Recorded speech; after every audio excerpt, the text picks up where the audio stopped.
De volta com o nosso último bloco, vamos focar agora no impacto da lei da ficha limpa e nas proibições até o dia do pleito.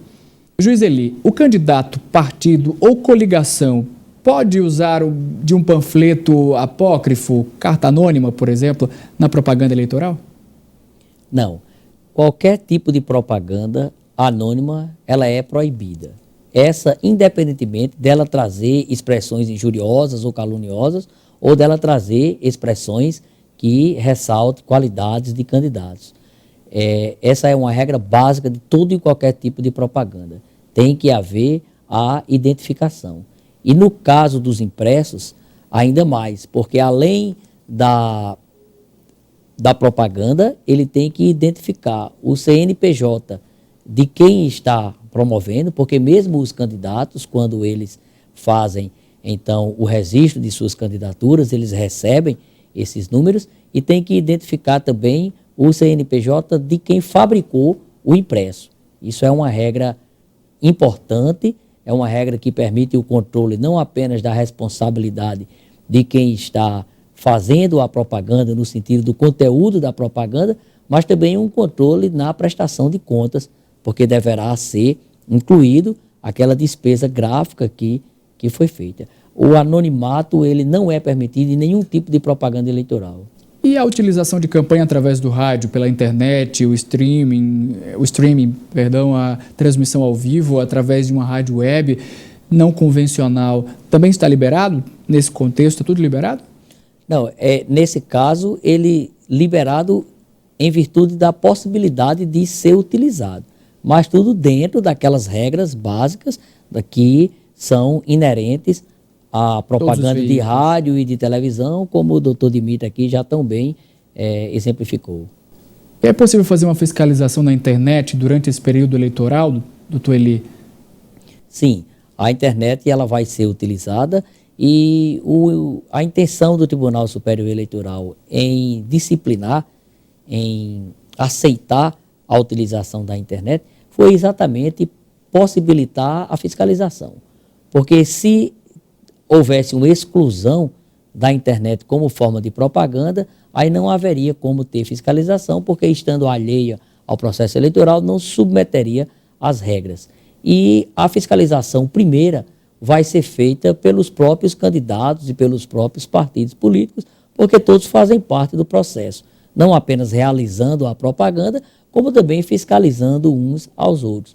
Mas a Justiça Eleitoral também está apta a receber as denúncias do próprio eleitor, né? A Polícia Federal tem uma possibilidade de fazer o monitoramento disso a partir da requisição da Justiça Eleitoral e nós vamos estar atentos. Mas se você me permite uma observação do meu ponto de vista, eu acho que o brasileiro tem surpreendido positivamente, até os próprios brasileiros, em vários tipos de participação.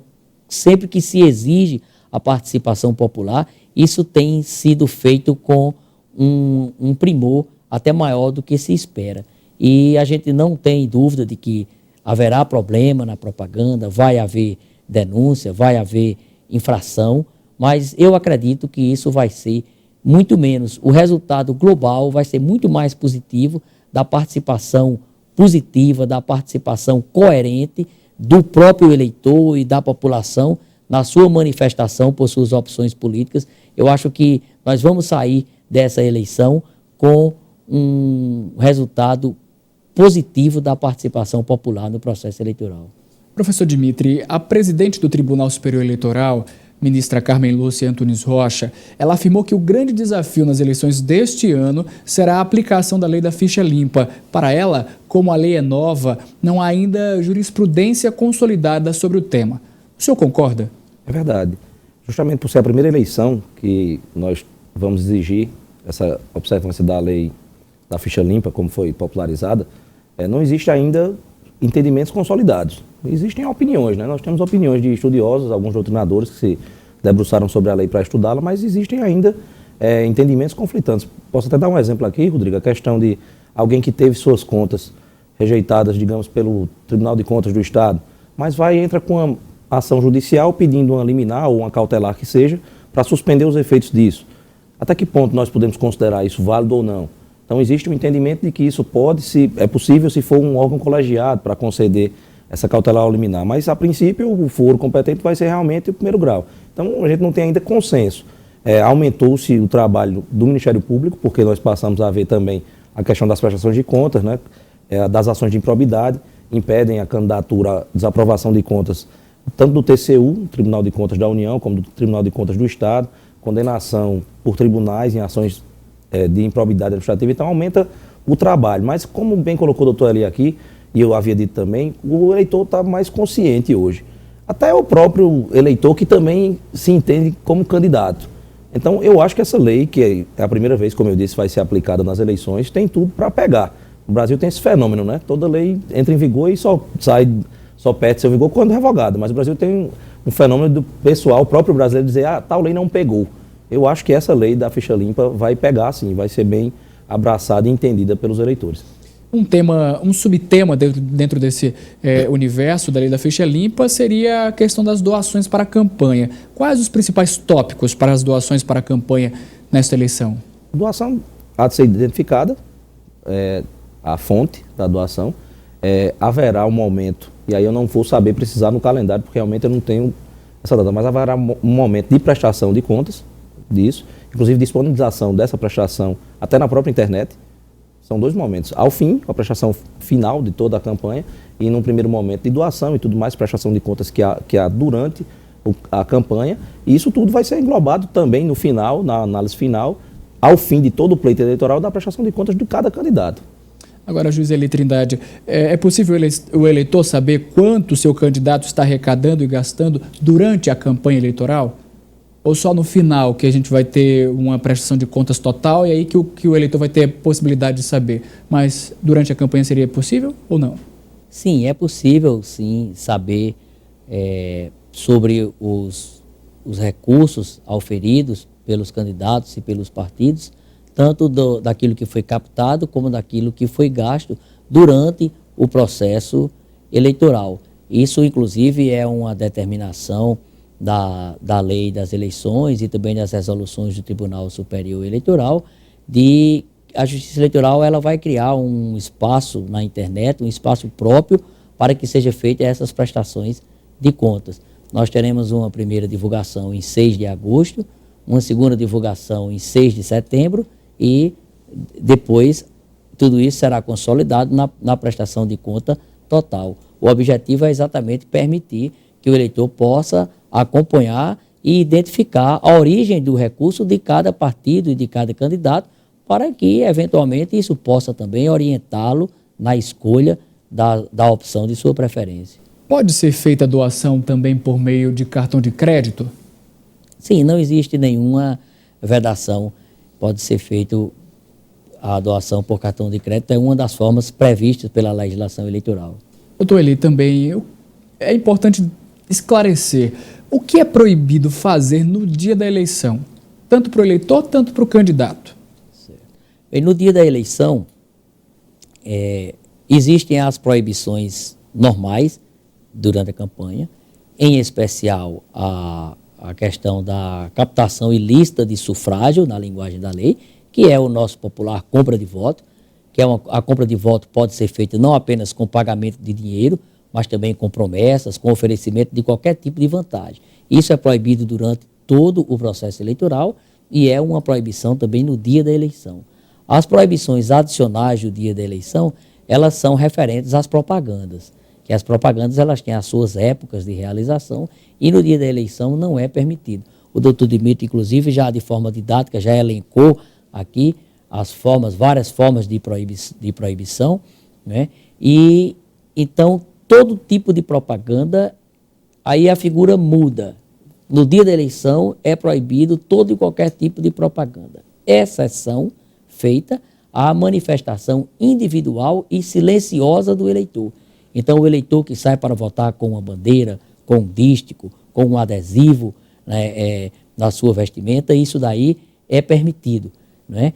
A propaganda que o eleitor não pode fazer, ainda que silenciosa, é a propaganda que não seja individual. Tipo, a aglomeração de pessoas com vestimentas de uma mesma cor pode caracterizar um crime eleitoral, e qualquer manifestação de som que deixe de ser silenciosa, ela passa a ser também não apenas propaganda irregular, mas no dia da eleição, crime eleitoral. E numa cidade como Campina Grande, que é conhecida pelo acirramento e pela própria disposição do eleitor de sentir uma necessidade de manifestar a sua opção política, isso não vai ser proibido. O eleitor pode manifestar a sua opção, mas tem que estar consciente de que, para não cometer crime, ele deve fazer essa manifestação de forma individual e de forma silenciosa. Os muros precisam ser pintados de branco no dia da eleição ou podem continuar com as propagandas eleitorais que estavam pintadas durante o período eleitoral? Não, essa propaganda de muro, ela é uma propaganda que ela é possível de ser feita. Ela já vem anteriormente e ela pode continuar. Normalmente, isso aí não tem problema. Okay. Chegamos ao final de mais um tema jurídico. Nós queremos agradecer a participação dos senhores. Obrigado, professor Dimitri Amorim. Espaço para o recado final. Eu quero agradecer o convite, o gentil convite da TV Itararé de participar desse programa. Enaltecer também a Facisa, que o programa eu acompanho, inclusive. Acho que é esclarecedor não somente para a comunidade acadêmica de direito, mas sim para toda a sociedade, né, com temas sempre palpitantes aí. E agradeço o convite mais uma vez, me ponho à disposição sempre que preciso. Nós que agradecemos. Doutor Eli Trindade, juiz eleitoral, obrigado também pela sua presença. Espaço para o recado final. Também agradecer a você, Rodrigo, a toda a equipe da TV Itararé, parabenizar a iniciativa da Facisa de ter um programa desse nível, um programa local onde a gente pode discutir as nossas questões jurídicas. Agradecer ao colega Dimitri pela oportunidade de estarmos juntos. Nós somos colegas, somos amigos e é muito bom estar junto com um representante do Ministério Público, que é uma instituição muito honrada e de uma atuação muito forte no nosso estado, e deixar a última mensagem para a população em geral. Pedir que possamos todos ter consciência de que esse momento de eleição é um momento de reflexão, é um momento de exercício da democracia. E essa democracia deve ser exercitada exatamente na aceitação do ponto de vista contrário. Aqueles que querem fazer propaganda, façam a sua propaganda, respeitando a opinião dos outros. E aqueles que não gostam da propaganda política, que possam também exercer a tolerância, aceitando a motivação e a animação daqueles partidários, mas ambos os lados respeitando os limites da lei, do bom senso e da tolerância para com o próximo. Muito obrigado, uma satisfação tê-los aqui, é uma honra com certeza. Obrigado também pela sua audiência aqui na TV Itararé, todos os sábados ao meio-dia e também no nosso canal no YouTube. A gente se encontra na próxima semana. Participe, você pode sugerir temas e entrevistados. Para entrar em contato conosco, basta enviar um e-mail ou ligar. Siga-nos no Twitter e curta nossa página no Facebook. Obrigado mesmo pela sua atenção. Bom final de semana.